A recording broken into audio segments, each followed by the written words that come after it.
నిన్ను నీవు మోసం చేసుకోవద్దు సహోదరుడా. నీ గుండె లోతులోనికి తొంగి చూడు. చిన్న చిన్న తప్పులే జీవితాన్ని పతనానికి నడిపిస్తుంది. ఈ చిన్నది కదా, ఇది కూడా తప్పేనా అని అనుకోవచ్చు. లేవండి ప్రభు కోసం. నిన్ను నీవు పరిశుద్ధపరచుకోవడానికి లేవాలి. నిన్ను నీవు సరి చేసుకోవడానికి లేవాలి.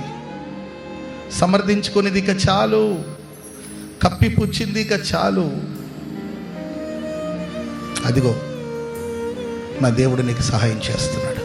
వెకుజాములో విలపించి తినే